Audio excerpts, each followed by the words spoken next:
Hey, this is Brian again, and I'd like to ask you to do a favor. We can't do this work without people like you, so if you can, please like, share, subscribe, tell your friends about Bring Back the Porch. So we go to Europe and, you have 100-year-old castles and relics left behind. Canada's very young, and we have not done a good job at preserving our historic sites. So to have an industrial site like this that is almost the original footprint still standing is incredible.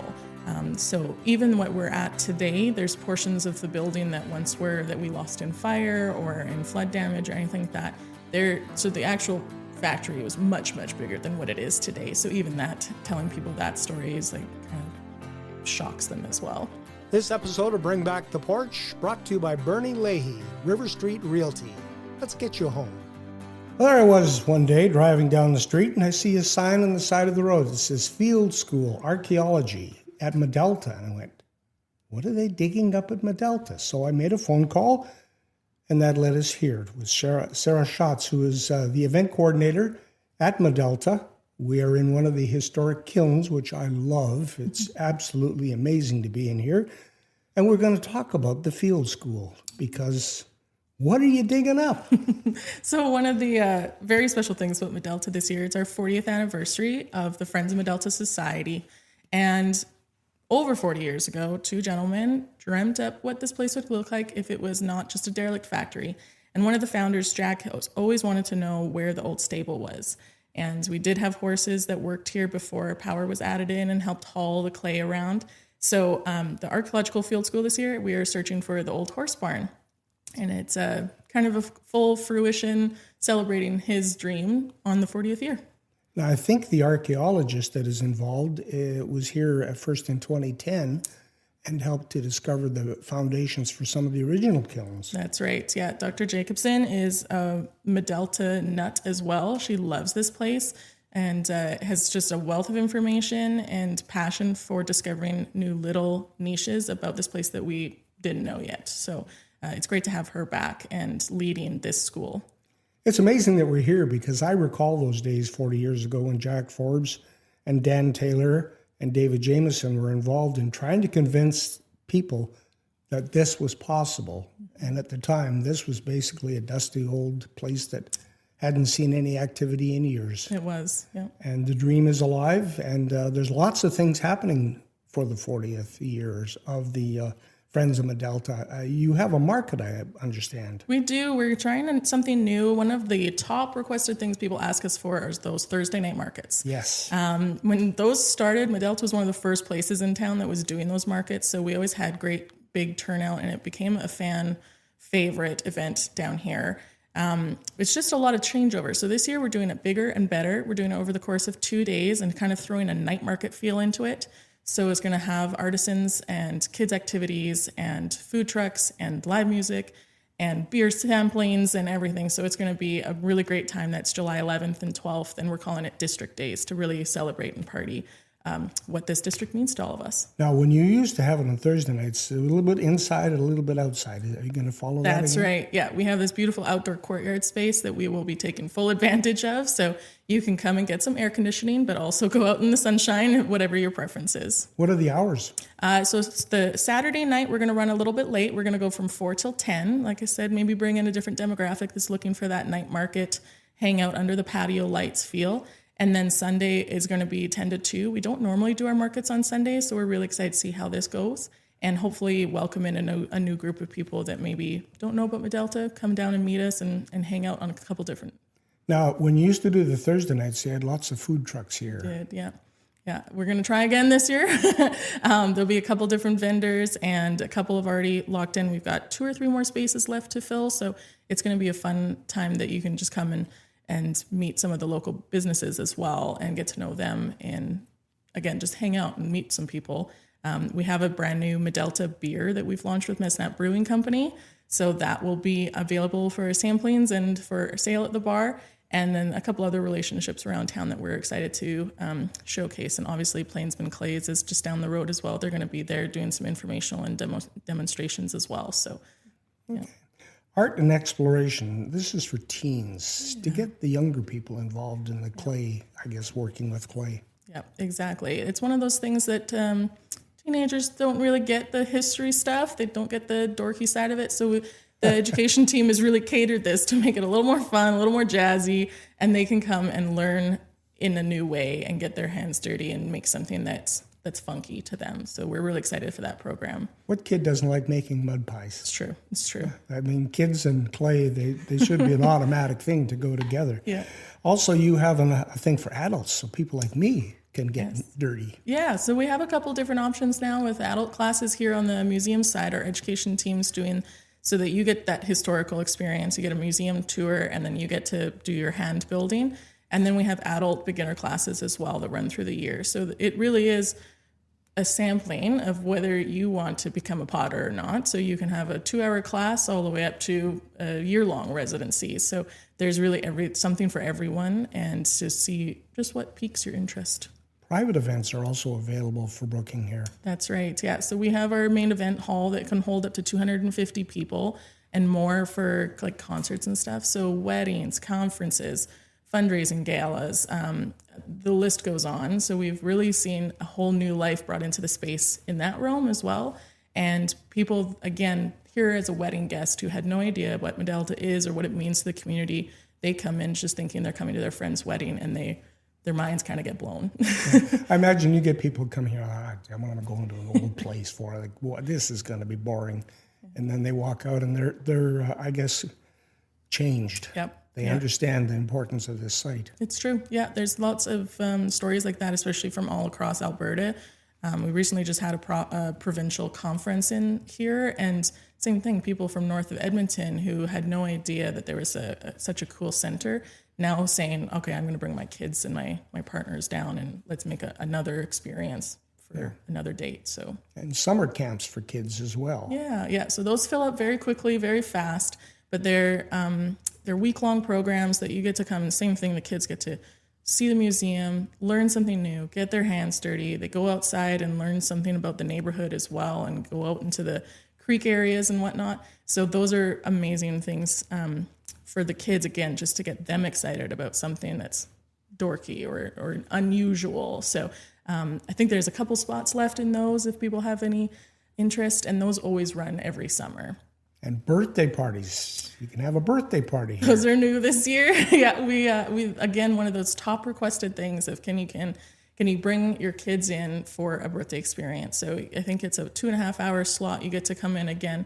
Your group gets to play in the clay. They have a little party room as well, so you can bring in a cake and snacks, do your presents right on site as well, and just make like a whole experience of it here. So that's really unique and kicked off now. And you have a real saver for parents when those PD days come up. And, well, what are we going to do with the kids? Yeah. Those have turned into a fun one as well. Just again, like, where can we open up those spots so that families do feel like we are consistently here and we're consistently available? So those run year round as well.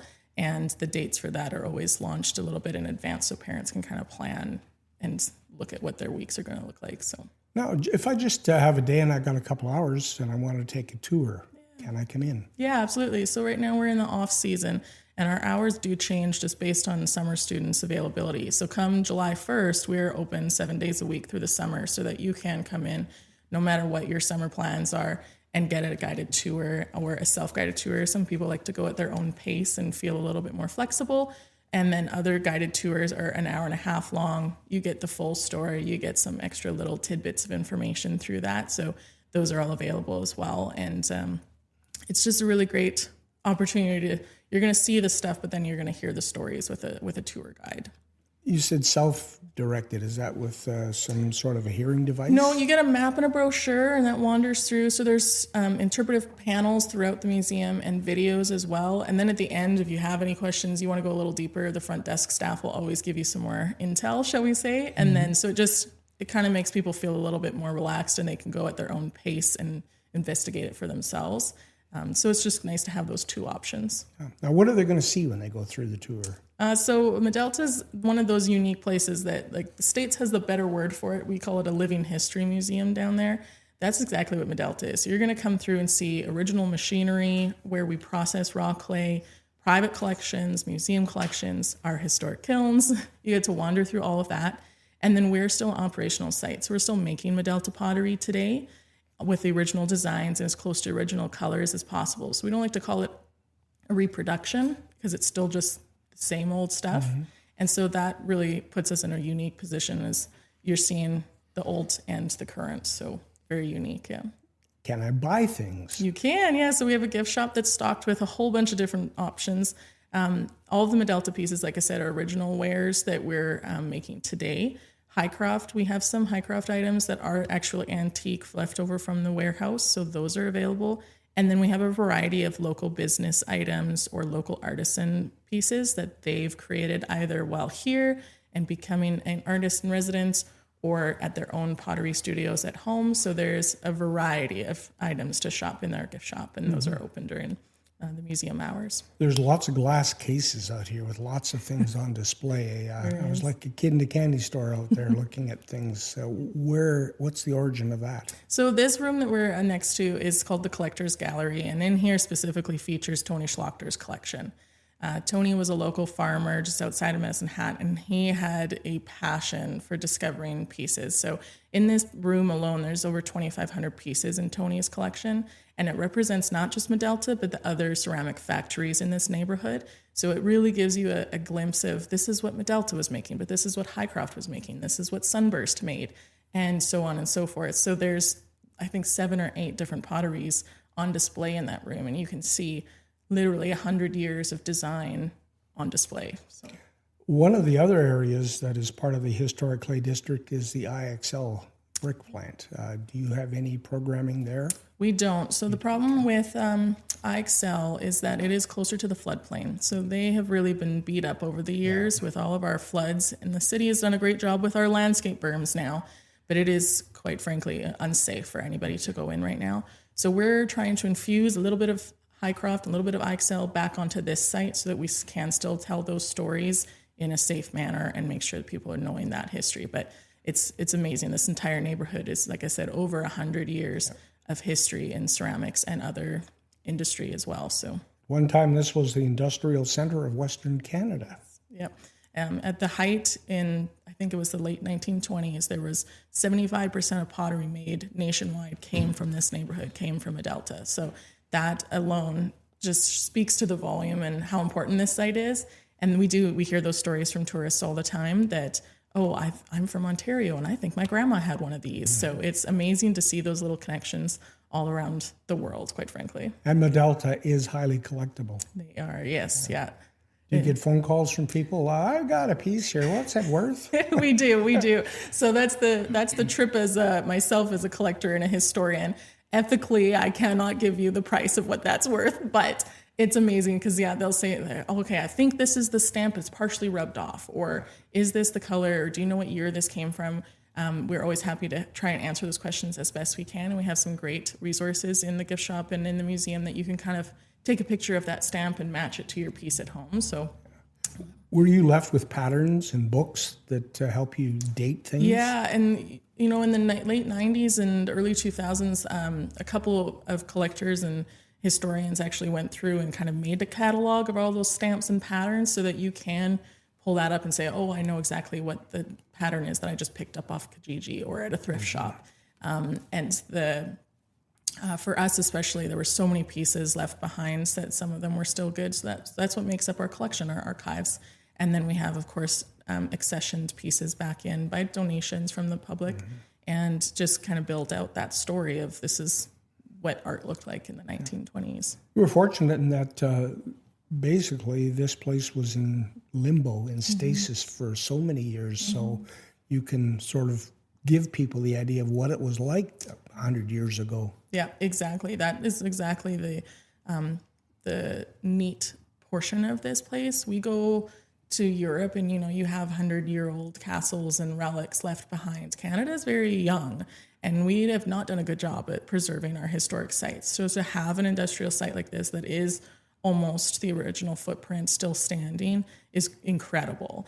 So even what we're at today, there's portions of the building that that we lost in fire or in flood damage or anything like that. So the actual factory was much, much bigger than what it is today. So even that, telling people that story is kind of shocks them as well. Yeah. Do you ever have any quiet moments when you think you hear the voices of people that worked here? Yeah, that's definitely a repeating factor in this area. We've had many people come with their experiences and even just walking through an empath saying, oh, I can feel them. Our production manager here often feels that they prank her, so she has her own experience with them. But really, like, just being here in the night, I just feel the wonder. This is such a unique place, and there's 100 years of stories and people connected to this place, so it's quite cool. You've talked about history nerds. I think you probably qualify? I self-identify, yes, yeah. Okay.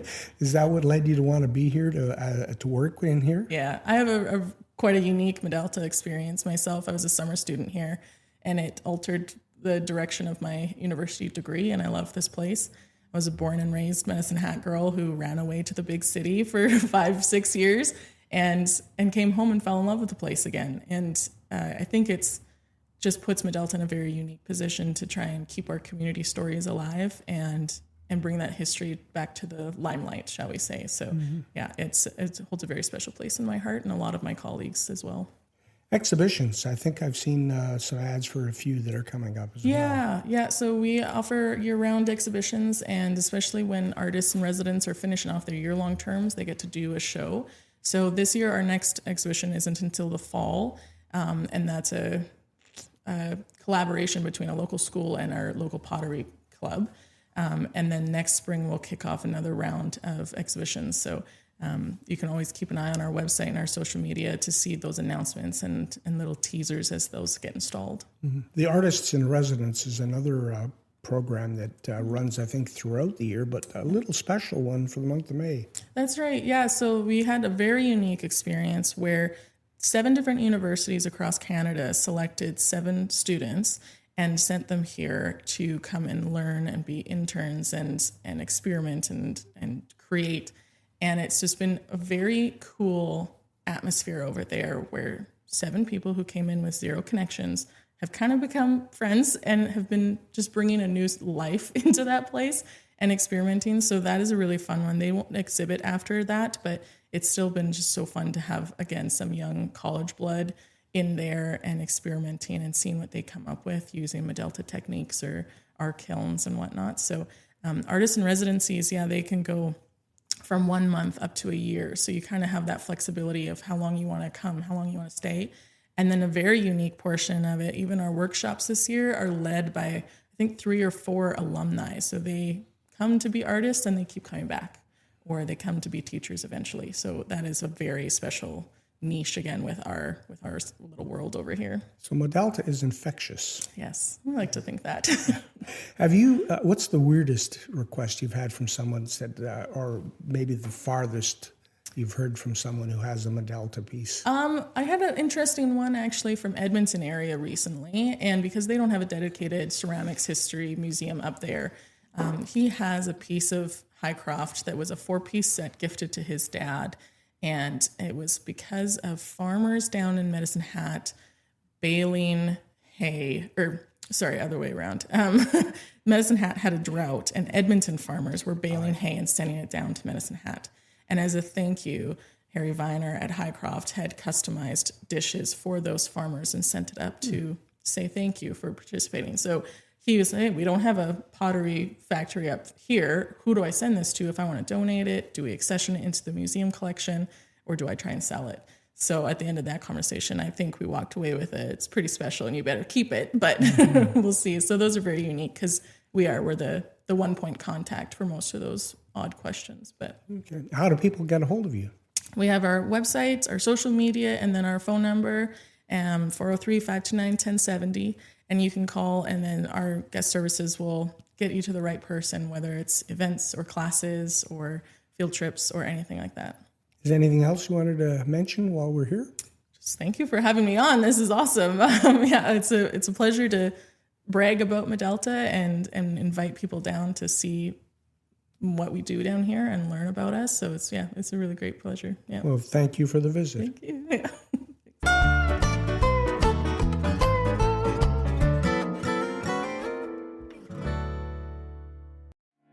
Hey, this is Brian again, and I'd like to ask you to do a favor. We can't do this work without people like you, so if you can, please like, share, subscribe, tell your friends about Bring Back the Porch.